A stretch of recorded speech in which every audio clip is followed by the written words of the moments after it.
The Locked On Podcast Network presents the NFL Big 3 in 30. The 3 biggest stories in the NFL from our local experts at the Locked On Podcast Network. We bring you the real story, why it matters, what's next, who wins the big game, and more, all in 30 minutes. The NFL Big 3 in 30 starts now with the biggest story in the NFL.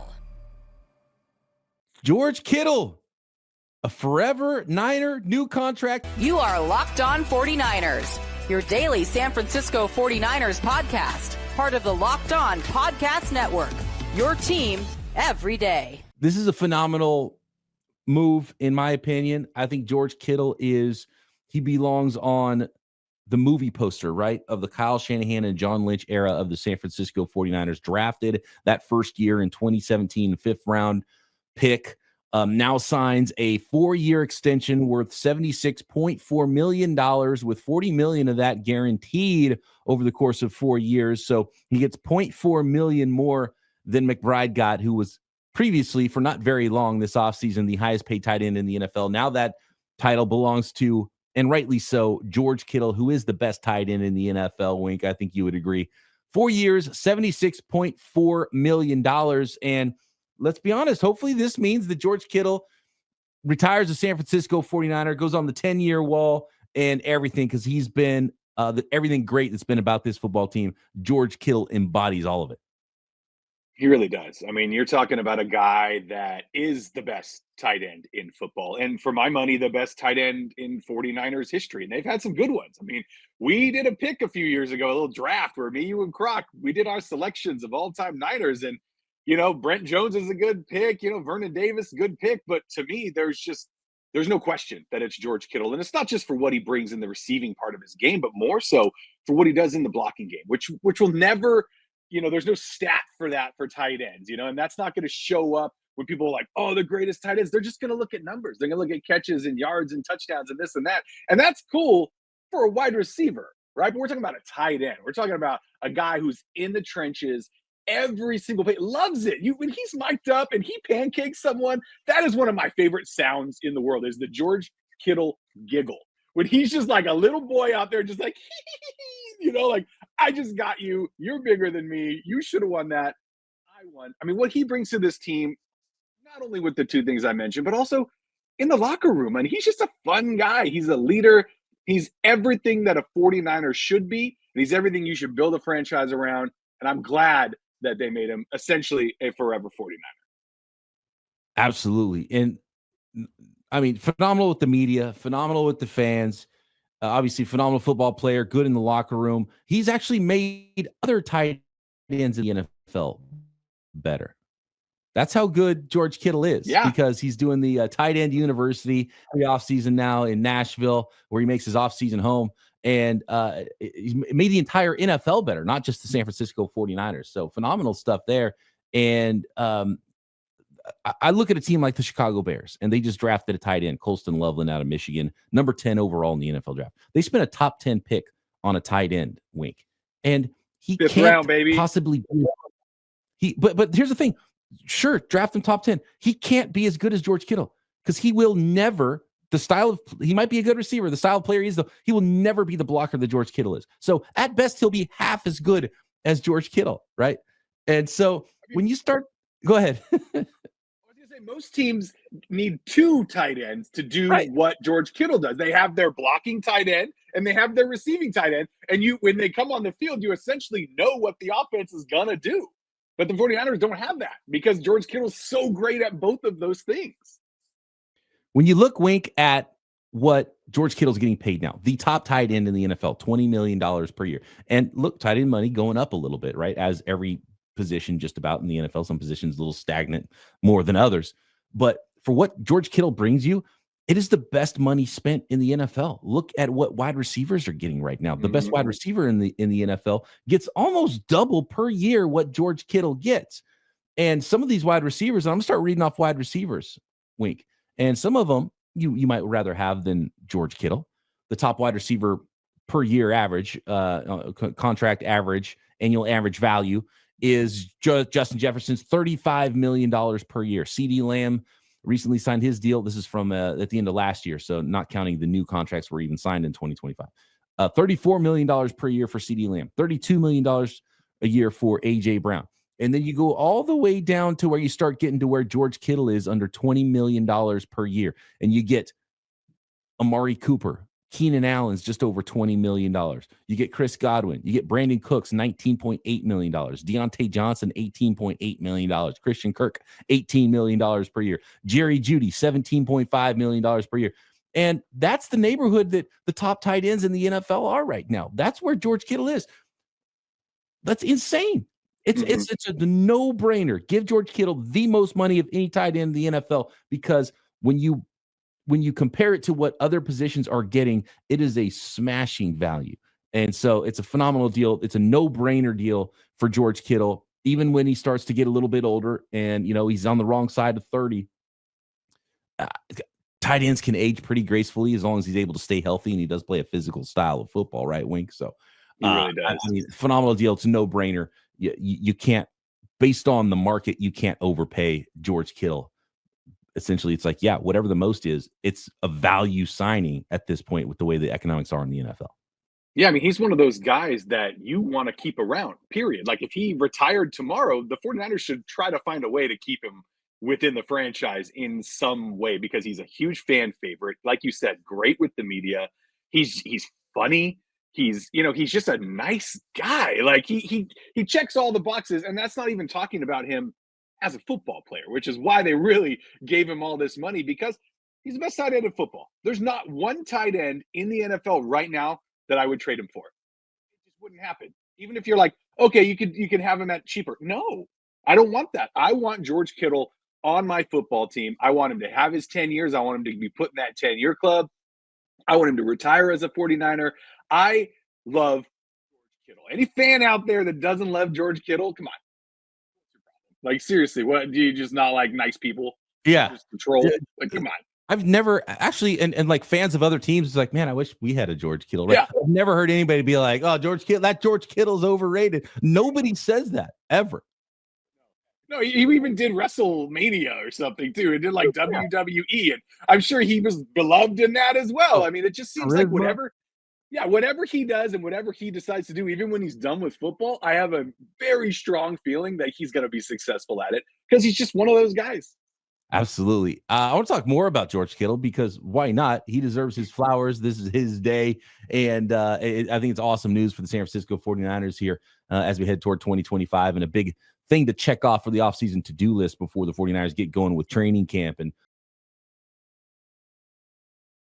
the NBA playoffs roll on, and FanDuel is giving new customers an incredible way to get in on the action. Right now, when you join FanDuel and place your first $5 bet, you'll get $250 in bonus bets if your first bet wins. FanDuel makes betting easy, whether it's picking your favorite team or diving into player props, from three-pointers to steals to assists. There's so many ways to bet your favorite player props or your teams, your sides, your point spreads. Plus, after the game tips off, you can even combine live prop bets into a same-game parlay for a chance at even bigger payouts. Check out tonight's NBA playoff odds. The Warriors 4.5-point underdogs on the road after going up 3-1 on the Rockets. There's nothing like that urgency of an elimination game. The Lakers also on the verge of elimination. They're 5.5-point favorites at home versus the Timberwolves. Don't miss out. Head to FanDuel.com and claim your $250 in bonus bets today.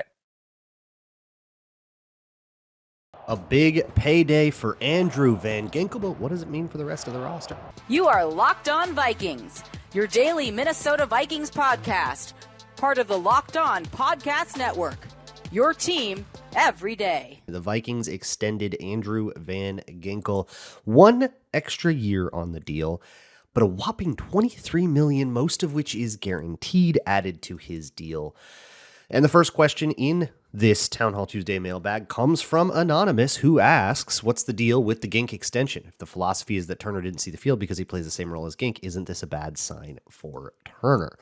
I don't think that that's necessarily the logic that teams go by. I think it is bad for Turner insofar as there will just be fewer snaps to go around, even if he wins them all. But in Brian Flores' defense, everybody's going to play a bunch. So he'll get in, right? And so will Tyrion Ingram-Dawkins, and so will Bo Richter or Gabe Murphy if they make the team. Like, everybody will get in to some degree. But yeah, the 2 Pro Bowlers are just going to be the main guys, which it's, I think, a little weird how quickly we're all like trained to turn that into a bad thing. But Van Ginkel was in a contract year, and he was slated to make $10 million.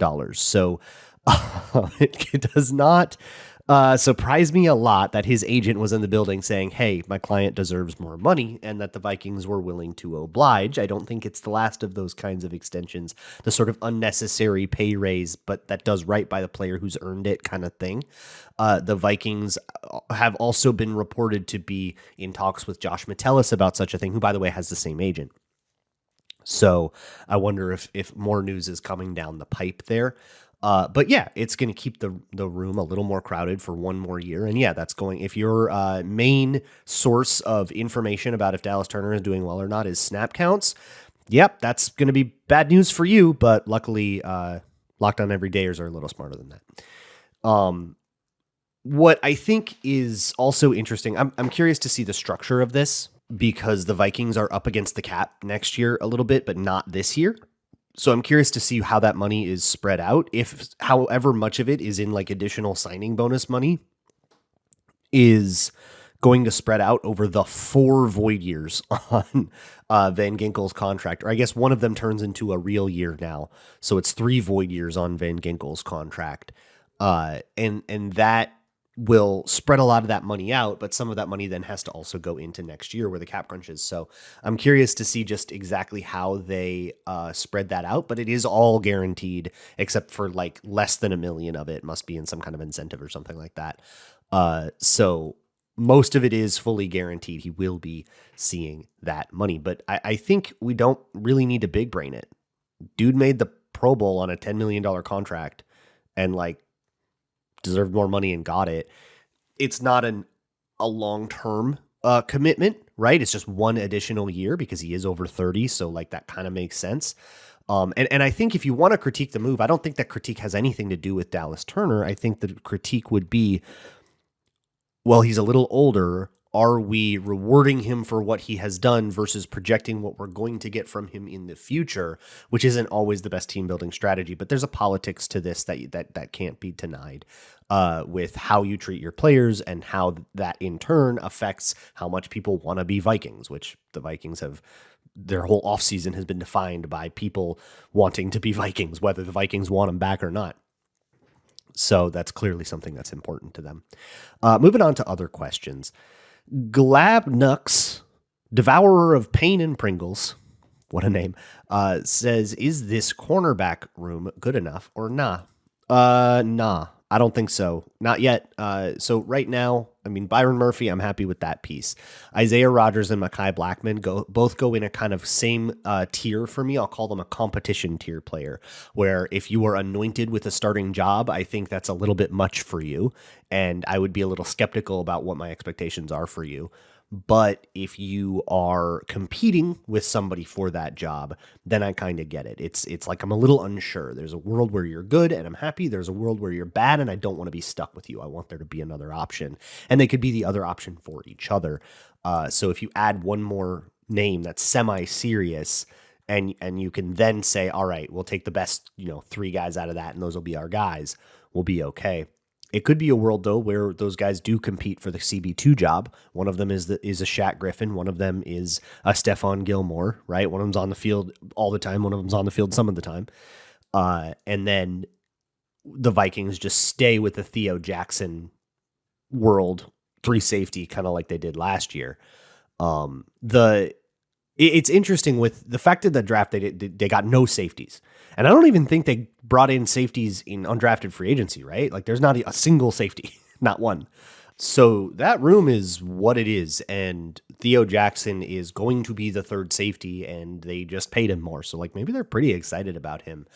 But we'll see how that goes together. But I do think that cornerback room needs one more person, which brings me to the next question, which comes from Waleed, who asks, long question, but this is genuinely making me feel like I'm in the Twilight Zone and I need help with this.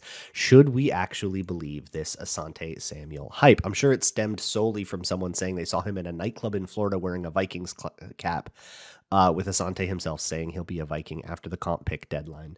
Okay, you'll have to tell me, but I'm not going to go back and look this up, but I remember the story being that somebody asked a guy in a Vikings cap, hey, do you play for the Vikings? And he was like, yeah, my name's Asante.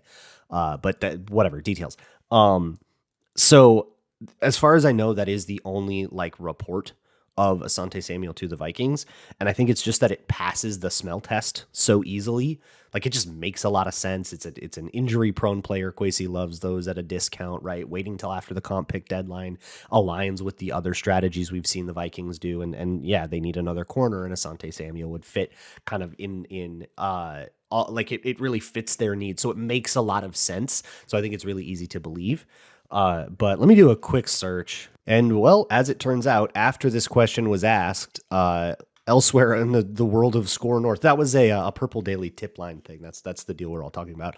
But elsewhere in Score North, Darren Wolfson went on one of their shows and said, yeah, I talked to an anonymous agent who says he doesn't think it's going to happen and the Vikings are too worried about the injury. So I don't know. I'm not a reporter. Okay. Whatever happens will happen, but it sure would make sense. I do think one other body needs to be added to that room before I feel comfortable with it. And if not, I think it's a pretty easily critiquable thing about the offseason. Skull Guy asks sort of something on that, which is, are you worried or surprised that the Vikings didn't draft a cornerback, safety, or running back in this year's draft? Surprised? No. I think I went into the drafts. There's somewhere in the pre-draft where somebody asked me what would surprise you, and I think my answer was nothing. I didn't think that there was really anything that they could do that was super outlandish or weird.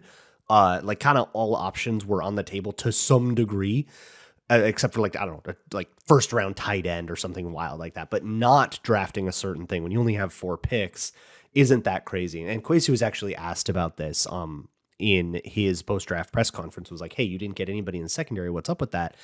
He basically said he didn't like any of the ones that were available at he didn't like any of the values. He just didn't like the picks.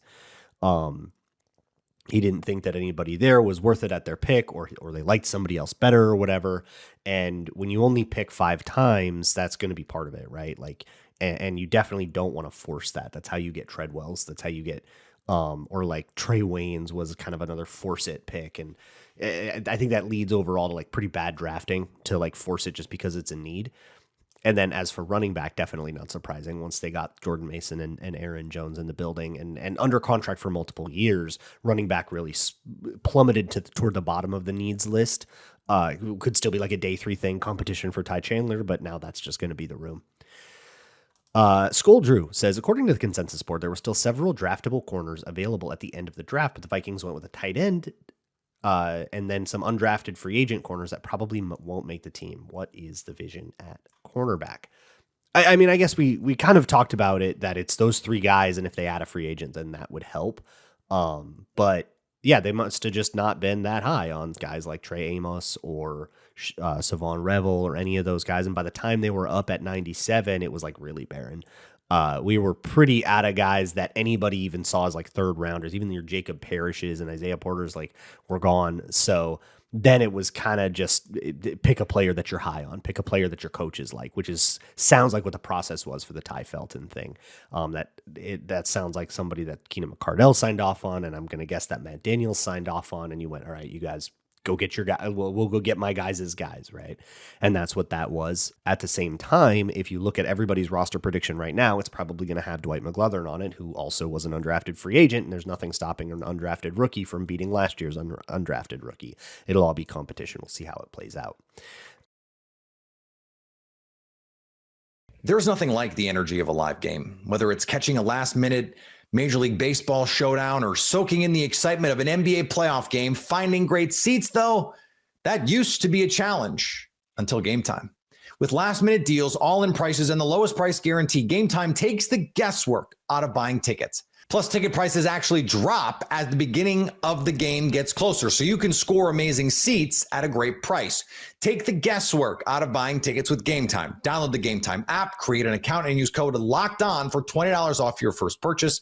Terms apply. Again, create an account and redeem code Locked On for $20 off.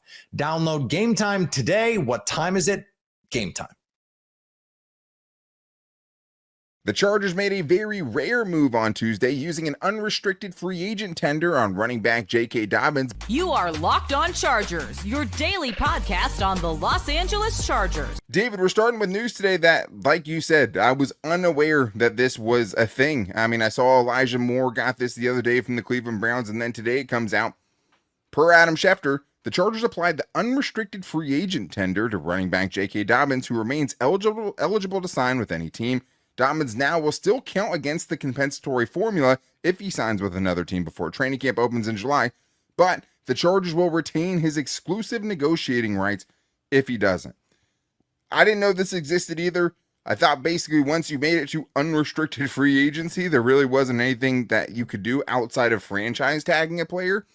This is something that seemingly only would come after the draft, where usually a free agent is just a free agent and teams can sign any player without it having an impact on if they're going to get a compensatory pick the next year.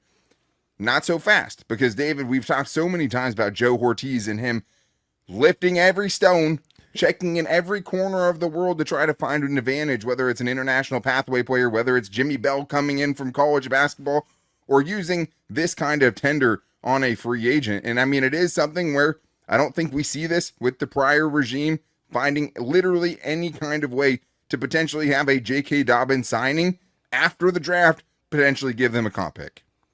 Yeah, I was flabbergasted at this. I mean, I guess unrestricted doesn't mean unrestricted completely, because with this tender, I mean, the Chargers have a lot, or almost putting a lot of restrictions on JK Dobbins with this, because, you know, if he gets signed by another team, you know, they or even have the prospects of being signed by another team, there's a comp pick that's directly tied to that deal. So that is going to make some teams think maybe 2 or 3 times before they want to make a move. And it almost feels like an injury might have to necessitate this type of deal so that it kind of nullifies the effect of potentially losing out on a comp pick. Man, this is a very interesting situation. Alex Katzen, who's a great follow for Chargers Twitter out there, I think really broke it down easily when he said, this means if Dobbins signs with a new team before training camp, the Chargers are still able to get a comp pick for him. If Dobbins doesn't sign with a new team by training camp, LA is the only team allowed to sign him for the rest of the season. So the Chargers, as far as, I don't think they're going to re-sign him. Let me just say that. When I saw this, I thought, okay, well, what does this mean? Does this mean they're likely to sign him? I don't necessarily think that's the case. I don't think this means a potential reunion with JK Dobbins is coming down the road. It also seems kind of messed up a little bit, right? I mean, just because basically what this is another team, like David said, if they wanted to sign JK Dobbins, it could affect whether they're going to get a comp pick in 2026 or not. The Chargers are right on the threshold. Right now, they don't have any comp picks, which we're going to talk about. This potentially gets them a late one if he signs elsewhere, but it also makes it less likely that he can sign elsewhere. It also makes it so he can't wait to see if somebody gets injured in training camp and take that spot, because if training camp comes and he is unsigned at that point, he can only sign with the Chargers, and it doesn't mean the Chargers have to sign him. If they did sign him, the tender is a little over $3 million. It's 110% of what he made last season. And I like, exploring every avenue, to try to help the team and gain any advantage that you possibly can. At the same time, man, it does make me feel a little bit bad for JK Dobbins, because it's like he had such a great season last year, and especially to average, 4.6 yards per carry and get 900 yards in 13 games behind that offensive line that no one else on the team could run behind. I think it says a lot. And I mean, I think there's an argument out there that JK Dobbins with Marion Hampton would have been maybe even a better pairing skill set wise than Najee Harris is. So it just sucks to see someone who came in, bet on themselves, had a great season, and now could kind of get screwed over by this. Yeah, it is. I mean, this is a kind of a situation that is a little uncomfortable, honestly, just because J.K. Dobbins is a really good dude by all accounts. Yeah. I mean, came in with a great attitude, has overcome just unbelievable amounts of adversity with the, the very serious injuries that he has had to, get through rehab and get back on the field, right? And so for him to, not even be able to get an opportunity to see if an injury happens in training camp, for him to, step in to be the guy, that, seems like it's just not really fair. I mean, it's not really fair to him, because like, that's really what he's looking for. I mean, at this point in time, let's be realistic, right? I mean, it's going to probably take an injury for somebody to want to sign him, which also, I don't understand why he remains unsigned. It's not like he wasn't productive last year. I mean, he was. He had several runs that he was breaking off and scoring and winning football games for the Chargers last year. I mean, that's the thing. Is there something with the medicals that are not checking out? Because it's definitely not the character, and it's not the on the field skill, because JK Dobbins absolutely has that. So this is a very unique situation, and obviously time will tell how this unfolds, but this is something that we're going to have to continue to monitor as we get to training camp. Yeah, you want all the advantages you could get, but you have to wonder how that kind of would affect potential free agents trying to sign on the cheap. It's like, well, hey, they could slap this on me next year, even if I have a really good year. Now, any team could sign them that maybe didn't get a running back in the draft as early as they wanted to, right? And maybe he would have had some interest, and maybe he will. And hopefully he'll go sign somewhere. And if the Chargers really want him on the team, they'll be able to match whatever that offer is. Yep. And he'll get on a team. I still think he's good enough to where somebody still and maybe should take a chance on him. Definitely should. I mean, you're not going to tell me there's, 64 better running backs than JK Dobbins in the NFL. It would just be wrong. So you can't tell me he can't be a backup somewhere, that he can't bring value to some other team. But I think this is in part because the Chargers right now are projected to have 0 comp picks in 2026. And basically what it boils down to is the signings of Najee Harris, Mekhi Becton, and Dante Jackson cancel out what Poona Ford, Josh Palmer, and Christian Fulton would have given them in comp picks. Even though the money isn't equal out to each other, the people who left signed for more than what the Chargers brought the other guys in for, but that's not how it works. You're either a compensatory free agent or you're not. If you make enough money, if you sign a big enough deal, basically in this class over $3 million, you count against that formula. So right now the Chargers aren't going to get a comp pick. Maybe they will for JK Dobbins if he signs somewhere. But David, after all the ones they had this year, getting those 3 compensatory picks this year was so awesome to see. But it looks like next year they'll just have to be going with, the 7 picks that they still have. Yeah. And with Joe Ortiz, I think through 2 drafts, I think there's a lot of confidence that we have in him and the front office to be able to go out there and make, good selections. Seems like, they did a really good job of filling holes. In this draft, we already know that he, was able to grab 4 impact players in his first draft in limited time. But yeah, he's not going to have that extra trade ammunition with the 4 comp picks that he had this year. So he's going to have to get creative. And it seems like this was one of those ways that he was going to get creative. And I think when you just have the turnover that the Chargers have had, and last year basically everyone was under that threshold because they were basically all 1 year, almost minimum deals that they had to sign these guys to. And you had guys like Kenneth Murray going and signing crazy deals. But right now, the Chargers have no projected compensatory picks in 2026, which could change if JK Dobbins gets signed. But more than likely, they're not going to have one in the next cycle, and they'll have to be targeting 27 or 2027 if they want to get that cycle going again.